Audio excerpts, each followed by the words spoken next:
Parashat Yitro. Alors hier, Jérémy m'a posé une question à Minchat Shabbat. Et je lui ai dit, bon, il y a Bozman, il y aura un moment pour répondre à sa question.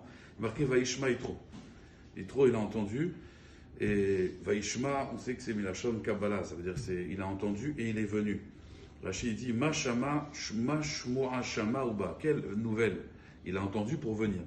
C'est-à-dire quand on dit il a entendu Yitro, c'est-à-dire qu'il a fait tchouva. Et ça veut dire qu'il est venu rejoindre le sort du Ham Israël. Il était tranquillement à Midian, il a entendu quelque chose, et quand il a entendu Vaishma Yitro Kohen Midian, il est parti s'isoler, il est parti s'exiler dans le désert, avec épouser le destin du peuple juif.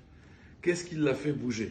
Vous savez qu'il y a marqué Shamo Ami Mirgazoun, il y a plein de peuples qui ont entendu, ils ont tremblé, mais personne il est passé à l'axe. Ils sont tous restés, ah c'est joli, c'est beau la Torah. Ils sont forts les juifs, mais personne il a voulu épouser leur destin, ils n'ont pas voulu se convertir. Mais Yitro, il a entendu, il est venu. Alors qu'est-ce qu'il a entendu Yitro? Rashi dit, il a entendu Kriyat Yamsouf, donc la déchirure de la mer, ou l'ouverture de la mer, et Milchemet Amalek, la guerre de Amalek. Alors il a demandé, Birmiaou, il a demandé une Sheila Tsuma. Il m'a dit, mais il n'a pas entendu les 10 plaies en Égypte. C'est-à-dire, qu'est-ce qu'il y a de spécial dans, en plus, la guerre d'Amalek? Bon, ils ont gagné la guerre contre Amalek, c'est vrai. On va dire c'est un peuple qui était fraîchement sorti d'Égypte, ils étaient encore des esclaves. C'était pas des guerriers. Vous voyez, c'est comme les Havdil, je vous dis, voilà, maintenant ils sont sortis d'Égypte et ils ont joué contre le PSG, ils ont gagné 10-0. Bon, vous allez me dire, c'est un grand NES parce qu'ils ne savaient pas jouer au foot là-bas en Égypte et ils vont affronter le PSG, ils ont 10-0, ils ont gagné. Bon, c'est un miracle, ils ont gagné l'armée d'Amalek. C'était pas des gens entraînés à la guerre, c'était pas des guerriers dans le peuple juif. Même si Hamushim, Allo Béni Israël, même s'il y a marqué dans Parashat Beshalach Hamushim, une des explications de Rashi, c'est quoi Hamushim? Ils étaient armés. Ils étaient armés, mais bon, si on sait pas, on n'a pas appris à tirer, on n'a pas appris, on n'est pas vraiment. Alors ils ont gagné la guerre d'Amalek, c'est vrai, c'est un miracle. Ils ont gagné, et ici il y a eu Kriyat Yamsouf. Mais les 10 plaies, ça t'a pas fait bouger. Les 10 plaies d'Égypte. Yitro, il n'a pas fait tchouva avec ces 10 plaies-là. Vous imaginez ces plaies, on prend du sang. Moi, je bois, c'est de l'eau. L'Égyptien, il boit, c'est du sang. S'il me paye, ça reste de l'eau. S'il me paye pas, il veut prendre de mon eau, ça devient du sang. C'est quand même incroyable. Les bêtes sauvages, tous ces nissim là qu'il y a eu, ça n'a pas fait bouger trop.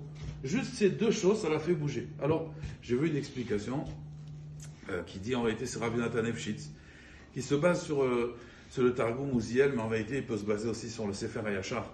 Le Sefer HaYashar, on sait, c'est un midrash. Il y a Rabbeinu Tam qui a écrit un livre qui s'appelle Sefer HaYashar, mais il y a un midrash qui s'appelle Sefer HaYashar. Et ce midrash-là, d'ailleurs, je vous le conseille, il est très bien expliqué. Enfin, il est en hébreu. Je ne sais pas s'ils l'ont traduit en français, mais en tout cas, il est très clair. C'est un midrash très très clair qui raconte toute l'histoire avec des détails intéressants. Et là-bas, donc, il raconte l'histoire de Moshe Rabbeinu, que quand il est parti d'Égypte, alors il est parti en Afrique. Bon, après, il est parti à Midian, et il a raconté à Yitro ce qui s'est passé. Et il lui a raconté aussi qu'il a tué un Égyptien. Il a marqué qu'il lui a dit, j'ai tué un Égyptien. Donc du coup, Yitro s'est dit, celui-là, il me fait peur, c'est un assassin. Qu'est-ce qu'il a fait? Et il s'est dit, Paro en plus, c'est des gens dangereux les Égyptiens, il va peut-être le chercher partout, c'était un prince d'Égypte. Alors il l'a mis dans une trappe qu'on a expliqué, il est resté 10 ans là-bas. Et quand il est sorti de la trappe finalement, parce que Tzipora, elle a dit, regarde, ça fait 10 ans, il est toujours vivant, il est entré dans son jardin, il a vu un arbre. Et cet arbre-là, en fait, le Sefer HaYashar, il rajoute quand même quelque chose. Il dit que ce bâton, en fait, qui appartenait à Adam Arishon, qui a appartenu à Noach, à Hachem, à Abraham, à Yitzhak, à Yaakov, à Yosef, et après Paro l'a gardé, ce bâton. Il y avait le nom d'Hachem dans ce bâton. Ce fameux bâton, donc Yitro, quand il est parti d'Égypte, il a volé les trésors de Pharaon, et il l'a mis dans son jardin. Et là, on n'arrivait plus à le tirer. Mais en réalité, pourquoi il voulait tellement le tirer? Et le Sefer HaYashar, il rajoute un détail. Il dit parce que ce bâton-là, il a commencé à pousser des branches. Et les branches, elles ont tellement poussé que ça empêchait d'entrer chez lui. Donc il y avait une entrée qui était complètement bloquée. Alors il a amené un jardinier. Dès qu'il a voulu couper la branche, il est mort. Un deuxième, il a voulu couper la branche, il est mort. Et à chaque fois, ceux qui coupaient la branche, ils mouraient. Alors il était très embêté. Il a dit, celui qui arrivera à déterrer cet arbre, je lui donnerai ma fille. Et donc Moshe, il arrive, il voit cet arbre, et il le déracine comme ça d'un trait, il coupe toutes les branches, sans mourir bien sûr. Et donc il avait promis de donner sa fille Tzipora à celui qui arriverait à couper même une branche. Donc du coup, il lui a donné à Moshe Rabbeinu. Maintenant, regardez bien à Botaï, toutes les plaies, Moshe Rabbeinu ou Aaron, ils l'ont fait avec quoi? Avec le bâton. Donc Yitro, il a dit, les plaies, ça ne m'impressionne pas. Il dit Rabbi Natan Efshitz. Pourquoi? Parce que ça, il a fait avec le bâton.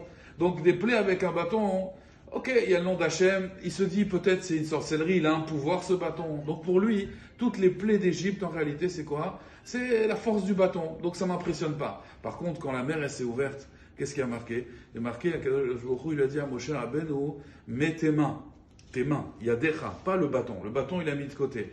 Et avec sa main, il a ouvert la mer. Pareil, pour Milchemet Amalek, qu'est-ce qu'il a fait?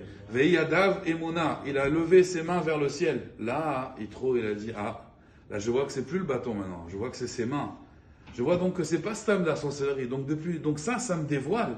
Justement, il dit, que toutes les plaies en réalité, c'était pas le bâton, c'était Akadosh Baruch Hu.